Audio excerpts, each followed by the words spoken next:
അത് തന്നെയാണല്ലോ ഷാജി ആർ നായർ നമ്മുടെ ചോദ്യം. അത് തന്നെയാണല്ലോ 2006 മുതൽ ഇങ്ങോട്ട്, അതിൽ 2018 മഹാപ്രളയത്തിൽ നാട്ടുകാരെ രക്ഷിച്ചത് ഉൾപ്പെടെ ഏറ്റവും ഒടുവിൽ മുണ്ടക്കൈ ചൂരൽമല ദുരന്തത്തിൽ എയർ ലിഫ്റ്റിംഗ് നടത്താൻ വേണ്ടി അല്ലെങ്കിൽ വ്യോമസേന ഇടപെട്ടതിന്റെ ഭാഗമായി ഉണ്ടായ 13 കോടി അടക്കമാണ് ഈ 132 കോടി രൂപ. ഞാൻ ചോദിക്കുന്നത് ഇത്രയേ ഉള്ളൂ, നമ്മൾ അങ്ങോട്ട് അസിസ്റ്റൻസ് ചോദിക്കുമ്പോൾ സഹായം വേണം എന്ന് പറയുമ്പോൾ അവർക്ക് മതിയായ പണം അനുവദിക്കുന്നതിന് പകരം ഇങ്ങോട്ട് ബില്ല് തന്നിട്ട് നിങ്ങൾ ഇത് വിട്ടു എന്ന് പറയുന്നത് എന്ത് മര്യാദയാണെന്നുള്ളതാണല്ലോ നമ്മുടെ മുമ്പിലുള്ള പ്രാഥമികമായ വിഷയം. അഭിലാഷ, ഞാൻ പറഞ്ഞ് പൂർത്തീകരിക്കാത്തതുകൊണ്ടാണ് താങ്കൾ വീണ്ടും ചോദ്യം. ഞാനത് പൂർത്തീകരിച്ചാൽ താങ്കൾക്ക് ഒരു പക്ഷേ അതിനകത്ത് സംശയം ഉണ്ടാ ചോദിച്ചാൽ ഞാനതിന് മറുപടി പറയാം. ഞാനൊന്ന് പറഞ്ഞ് പൂർത്തീകരിച്ചു കഴിഞ്ഞാൽ, കാരണം ഈ 132 കോടി ഇപ്പോൾ നമ്മളിപ്പം സാധാരണ നിലയിൽ നമുക്കറിയാം 2 ഡിപ്പാർട്ട്മെൻറ്റുകൾ തമ്മിൽ അല്ലെങ്കിൽ അവരുടെ പഴയ ബില്ലുകൾ അത് പോയിന്റ് ഔട്ട് ചെയ്യുമെന്നുള്ള കാര്യത്തിൽ ആർക്കാ സംശയം? അത് കാരി ഫോർവേഡ് ചെയ്യും ബില്ലുകളിൽ. ഇപ്പോൾ 2006 മുതൽ കൊടുക്കാനുള്ള തുക കാണിക്കുക എന്നുള്ളത് സാമാന്യ രീതിയിൽ ഒരു കമ്മ്യൂണിക്കേഷൻ്റെ ഭാഗമായി സംഭവിക്കുന്ന ഒന്നാണ്. അതിനപ്പുറത്ത് അതിനൊരു മാനമുണ്ടോ?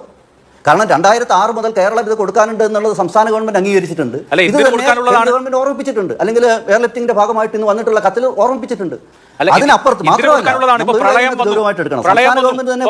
പത്തനംതിട്ടയിലാണല്ലോ ഇരിക്കുന്നത്. പത്തനംതിട്ടയിൽ അടക്കം പ്രളയം വന്ന സമയത്ത് മനുഷ്യരെ വ്യോമസേനയുടെ ഹെലികോപ്റ്ററുകളിൽ എയർലിഫ്റ്റ് ചെയ്തതിന്റെ, ഓരോ സ്ഥലത്ത് കുടുങ്ങിക്കിടന്ന ആളുകളെ രക്ഷിച്ചതിന്റെ, ഈ വയനാട്ടിലും എയർലിഫ്റ്റിംഗ് ആവശ്യം വന്നു. അവിടെ ചില മേഖലകളിലൊക്കെ കുടുങ്ങിപ്പോയ ആളുകളെ ഹെലികോപ്റ്റർ മുഖേന രക്ഷിച്ചു. അതുപോലെ തന്നെ സേനാ അംഗങ്ങളുടെ മൂവ്മെന്റ് വേണ്ടി വന്നു. അപ്പോൾ ഒരു രാജ്യത്തെ പൗരന്മാർ എന്നുള്ള നിലയിൽ ജീവൻ രക്ഷിക്കുക എന്നുള്ളത് ഒരു അടിസ്ഥാനപരമായ കാര്യമാണല്ലോ. അപ്പോൾ നമ്മൾ ഈ രാജ്യത്തെ പൗരന്മാരാണല്ലോ, നമ്മുടെ ജീവൻ രക്ഷിച്ചതിനുള്ള കൂലിയായിട്ടാണ് ഈ പറഞ്ഞ പൈസ ചോദിച്ചിട്ടുള്ളത്. അല്ല അഭിലാഷ്, ഇത് കേരളത്തിൽ മാത്രമുള്ളതല്ലല്ലോ. ഇതിനെ സംബന്ധിച്ച് ചില നോംസും കാര്യങ്ങളും ഒക്കെ ഉണ്ട്. ഇത് BJP ഗവൺമെൻറ് 2014 ശേഷം കൊണ്ടുവന്നൊരു നോംസ് ഒന്നും അല്ല. ഇത് നമ്മുടെ രാജ്യത്ത് എത്രയോ കാലമായിട്ടുള്ള ചില നോംസാണ്. നമ്മളിവിടെ ശ്രദ്ധിക്കേണ്ടത്, ഇപ്പം എയർലിഫ്റ്റിന് വേണ്ടിയിട്ട് പൈസ ചോദിച്ചു എന്ന് പറയുന്നു. ഇതേ കേന്ദ്ര ഗവൺമെൻറ് നമ്മൾ മനസ്സിലാക്കണം, IMCT റിപ്പോർട്ടിൻ്റെ അടിസ്ഥാനത്തിൽ, അതായത് പ്രത്യേക ദൗത്യ സംഘം വയനാട്ടിൽ വന്ന് കേന്ദ്ര ഗവൺമെൻറ്റിൻ്റെ സംഘം പോയതിന് ശേഷം നവംബർ 16 ഒരു 153.47 കോടി രൂപ അനുവദിച്ചുകൊണ്ട് സംസ്ഥാനത്തിനോട് പറഞ്ഞത് എന്താ? സബ്ജക്ട് ടു കണ്ടീഷനാണ്. SDRF-ലെ 50% തുക ഉപയോഗിച്ച് കഴിഞ്ഞാൽ ഈ തുക ഉപയോഗിക്കാം എന്നുള്ള നിലക്ക് അത് വളരെ കൃത്യമായിട്ട് അതിനകത്ത് അണ്ടർലൈൻ ചെയ്ത് പറഞ്ഞിട്ടുണ്ട്. ഇത് നിങ്ങൾക്ക് എയർലിഫ്റ്റിങ്ങിന് ആവശ്യമായ ചെലവുകൾ ഉൾപ്പെടെ മീറ്റ് ചെയ്യുന്നതിന് ഈ SDRF-ലെ ഈ ഫണ്ട് ഉപയോഗിക്കാം എന്ന് വളരെ കൃത്യമായ അനുവാദം കൊടുക്കും.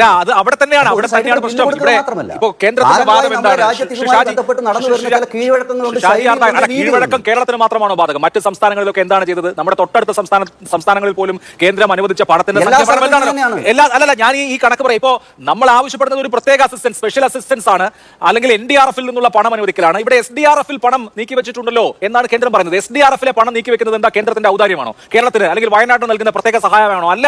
ഡിസാസ്റ്റർ മാനേജ്മെന്റ് ആക്ട് അനുസരിച്ച് കേരളത്തിന് അർഹതപ്പെട്ട വിഹിതമാണത്. അത് നമ്മുടെ മാൻഡേറ്ററി ആയിട്ട് എല്ലാ സംസ്ഥാനങ്ങൾക്കും കൊടുക്കേണ്ട ഡൈവൽഷൻ ആണ്. അതിൽ പെടുന്ന തുകയാണിത്. അതിൽ വയനാട് സ്പെസിഫിക് ആയി ഒന്നുമില്ല. ഡിസാസ്റ്റർ മാനേജ്മെന്റ് ആക്ട് അനുസരിച്ച് എല്ലാ സംസ്ഥാനങ്ങൾക്കും ഈ ഡിസാസ്റ്റർ മാനേജ്മെന്റിനായി നീക്കിവെക്കേണ്ട, കേന്ദ്രം നീക്കിവെക്കേണ്ട തുകയാണ് ഈ SDRF-ലുള്ളത്. ആ SDRF-ൽ 700 കോടി ഉണ്ടല്ലോ എന്നുള്ളതാണ് കേന്ദ്ര സർക്കാരിന്റെ വാദം. അല്ലാതെ ഒരു രൂപ വയനാട്ടിനായി കിട്ടിയില്ല. ഒരു രൂപ കേരളത്തിനായി അല്ലെങ്കിൽ വയനാടിനായി പ്രത്യേകമായി കിട്ടിയിട്ടില്ല. ഇത് കൃത്യമായി നിയമമനുസരിച്ച്, നിയമാനുസരണം, ഫിനാൻസ് കമ്മീഷന്റെ ശുപാർശ അനുസരിച്ച് കേരളത്തിന് കൊടുക്കേണ്ട അർഹതമായ വിഹിതം മാത്രമാണ്. അതിൽ തന്നെ നോക്കൂ, ഇന്നിപ്പോ കോടതിയിൽ കൊടുത്തിരിക്കുന്ന, ടിങ്കു ബിസ്വാൾ കൊടുത്തിരിക്കുന്ന സത്യവാങ്മൂലം അനുസരിച്ച് ഈ 700 കോടിയിൽ 638 കോടിയും ഇതുവരെ ഓൾറെഡി കമ്മിറ്റ് ചെയ്ത വർക്കുകളുടെ അല്ലെങ്കിൽ കമ്മിറ്റ് ചെയ്ത ബാധ്യതപ്പെട്ട തുകയാണ്. അതിൽ റോഡ് പണിക്കായി കേരളം ആകെയാണ് പ്രളയവുമായി ബന്ധപ്പെട്ട് മോശമായ റോഡുകൾ നന്നാക്കാനായി 152 കോടിക്ക് ഭരണാനുമതി കൊടുത്തിട്ടുണ്ട്. അതിന്റെ ബില്ല് സെറ്റിൽ ചെയ്യാനാണ് 700 കോടിയിലെ 152 കോടി രൂപ. 14 ജില്ലകളിലെയും ഡിസാസ്റ്റർ മാനേജ്മെന്റ് അതോറിറ്റികൾക്ക് അവിടെയുള്ള ദുരന്ത നിവാരണ പ്രവർത്തനങ്ങൾ നടത്തിയതിന്റെ ഭാഗമായി കൊടുക്കാനുള്ള 249 കോടി രൂപ.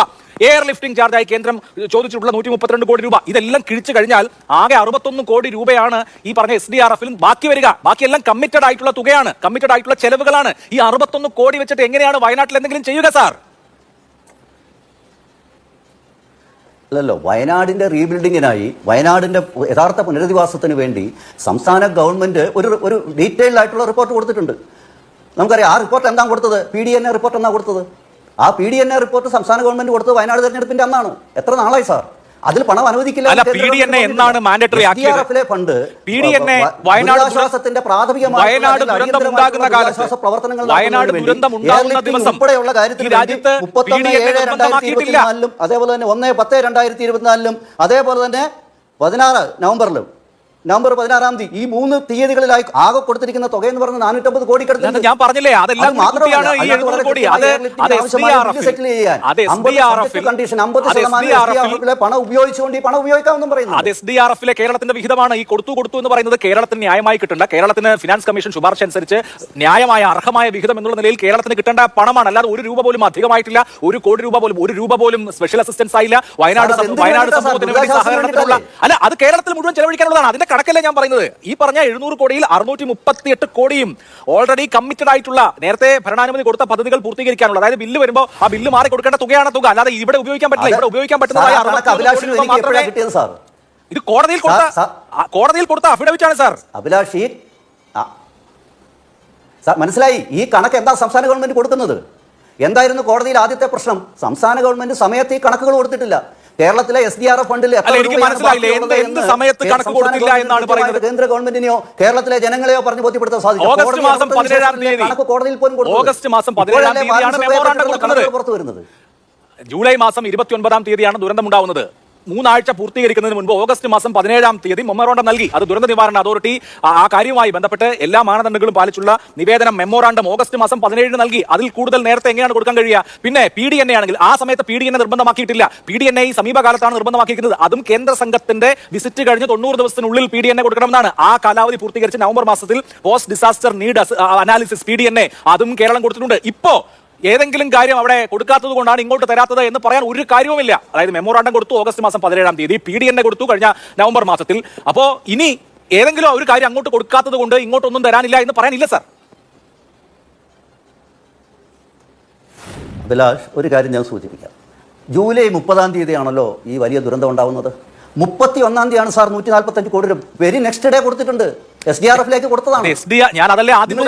SDRF എന്തിനു വേണ്ടിയിട്ട് ഒരു ദിവസം 24 മണിക്കൂറിനുള്ളിൽ ഞാനൊന്ന് ഒരവസരം ഒരുക്കുന്നു. അതിനുശേഷം ആഗസ്റ്റ് 1-ന് വീണ്ടും 145 കോടി രൂപ കൊടുക്കുന്നുണ്ട്. അതിനുശേഷമാണ് ഞാൻ സൂചിപ്പിച്ചത് നവംബർ 16-ന് 153.47 കോടി രൂപ കൊടുക്കുമ്പോൾ അതിൽ 50% NDRF നേരത്തെ കൊടുത്തതിന് ഉപയോഗിച്ചതിന് ശേഷം ഈ ഫണ്ട് ഉപയോഗിക്കാമെന്നും ഇത് ഈ പറയുന്ന എയർലിഫ്റ്റിംഗ് എന്ന് പറയുന്ന ഫണ്ട് കേരളം എടുത്ത് കൊടുക്കാനല്ലല്ലോ പറയുന്നത്, ആണോ? കേന്ദ്രം കൊടുത്തിരിക്കുന്ന ഫണ്ടിൻ്റെ ഒരു ബുക്ക് എന്താ പറയുക, നമുക്കറിയാം നമ്മുടെ സംസ്ഥാനത്ത് ധാരാളം. ഇപ്പോൾ ശബരിമല പോലീസ്, അവിടെ ഇലക്ട്രിസിറ്റി ബോർഡ്, ഇവരുടെയൊക്കെ ബില്ലുകൾ ദേവസ്വം ബോർഡ് കൊടുക്കേണ്ടി വരുന്നുണ്ട്. അപ്പോൾ ഇതേ രീതിയിലുള്ള ചില അഡ്ജസ്റ്റ്മെൻറ്റുകൾ ഇത് നമ്മുടെ നാട്ടിൽ കുറേ കാലമായിട്ടുള്ള സംവിധാനമാണ്. അല്ലാതെ കേരളത്തിൽ വന്ന് എയർലിഫ്റ്റിംഗ് നടത്തി പോയി കഴിഞ്ഞാൽ കേന്ദ്രം കൊടുക്കുന്ന പണം തന്നെയാണ് കൊടുക്കാൻ പറയുന്നത്. നമുക്കറിയാം SDRF ഫണ്ടിൽ 20% കൊടുക്കുന്ന പണം എന്ന് പറയല്ലേ. ഡിസാസ്റ്റർ മാനേജ്മെന്റ് ആക്ട് അനുസരിച്ച് സംസ്ഥാനങ്ങളുടെ അർഹമായ വിഹിതമാണ് ഈ SDRF വിഹിതം. സംസ്ഥാനങ്ങൾക്ക്, എല്ലാ സംസ്ഥാനങ്ങൾക്കും അർഹതയുണ്ട് SDRF വിഹിതത്തിൽ. അങ്ങനെ കേരളത്തിന് അർഹമായ SDRF വിഹിതത്തിന്റെ കാര്യമാണ് താങ്കൾ ഈ പറയുന്നത്. അതെ, അതിൽ നിന്ന് അഡ്ജസ്റ്റ് ചെയ്യണം എന്ന് പറഞ്ഞാൽ ഇപ്പോ കേന്ദ്രം പറയില്ലേ 700 കോടി ഉണ്ടല്ലോ SDRF-ൽ എന്ന് പറയില്ലേ. അപ്പൊ നമ്മൾ വിചാരിക്കുക 700 കോടി ഉണ്ടല്ലോ SDRF-ൽ. ആ 700 കോടിയിൽ നിന്നാണ് 132 കോടി രൂപ പോകുന്നത്. ആ 700 കോടിയിൽ നിന്നാണ് മുമ്പ് കൊടുക്കാനുള്ള മറ്റ് പണങ്ങളൊക്കെ പോകുന്നത്. അത് കഴിഞ്ഞ് എന്റെ ചോദ്യം ഇത്രയേ ഉള്ളൂ, വയനാട്ടിലെ ഒരു പാവപ്പെട്ട മനുഷ്യന് വേണ്ടി ചെലവഴിക്കാൻ എത്ര രൂപ കിട്ടുമെന്നുള്ളതാണ് പ്രശ്നം. അതാണ് പ്രശ്നം. അല്ല, അത് തീർച്ചയായിട്ടും വരുമല്ലോ. അത് വരാതിരിക്കേണ്ട സാഹചര്യം എന്താ ഉള്ളത്? കഴിഞ്ഞ പൈസ സംസ്ഥാന ഗവൺമെന്റ് കൊടുത്തിട്ടേ ഉള്ളൂ. സാർ ഇന്നലെയാണ് സാർ കൊടുക്കുന്നത് കോടതി പോലും. ഇന്നലെയാണ് സ്റ്റേറ്റ്മെന്റ് കൊടുക്കുന്നത്. ഓഗസ്റ്റ് 17-ാം തീയതി പറയുന്നതും താങ്കൾ അതേപോലെ തന്നെ നോംസ് വന്ന കാര്യം പറഞ്ഞു. സാറ് ജൂലൈ 30-ാം തീയതി ദുരിതം ഉണ്ടായതിനു ശേഷം ആഗസ്റ്റ് 14-നാണ് PDNA നോംസ് കേന്ദ്ര ഗവൺമെന്റ് പ്രഖ്യാപിച്ചത്. അതായത് 14 ദിവസം PDNA നോംസ് വന്നു. ഇതിനിടയ്ക്ക് നമ്മളൊരു ബന്ദ് നടത്തി, ഒരു ഹർത്താൽ നടത്തി ഈ ഗവൺമെന്റ്, ഇല്ലേ? ഗവൺമെന്റ് ഒരു ഹർത്താൽ നടത്തി. ഒരു റിപ്പോർട്ട് പോലും കേന്ദ്ര ഗവൺമെന്റിന് കൊടുക്കുന്നതിന് മുമ്പ് ഹർത്താൽ നടത്തി. പക്ഷേ ജൂലൈ 29-ാം തീയതി രാത്രി ഉണ്ടായ ദുരന്തത്തിൽ ഓഗസ്റ്റ് 17-ാം തീയതി കേന്ദ്രത്തിന് മെമ്മോറാണ്ടം കണക്കുകൾ സഹിതം കൊടുത്തു. അതിനുശേഷമാണ് താങ്കൾ തന്നെ സമ്മതിക്കുന്നത് പോലെ ഈ PDNA നോംസ് വന്നത്. 90 ദിവസത്തിനകം കേന്ദ്ര സംഘത്തിന്റെ പരിശോധനയ്ക്ക് 90 ദിവസത്തിനകമാണ് PDNA കൊടുക്കേണ്ടത്. അതും ആ പറഞ്ഞ കാലയളവിൽ തന്നെ PDNA കൊടുത്തിട്ടുണ്ട്. ഇപ്പോ അടിയന്തര സഹായത്തിന് PDNA ഒന്നും വേണ്ട, മെമ്മോറാണ്ടം കൊടുത്തു, PDNA കൊടുത്തു. നമ്മളിപ്പോ ഈ ഡിസംബർ മാസം പകുതി പിന്നിട്ടിട്ടില്ലേ, ഇതുവരെ 1 രൂപ പോലും തന്നിട്ടില്ല എന്നുള്ളതാണ് നമ്മുടെ മുമ്പിലുള്ള യാഥാർത്ഥ്യം.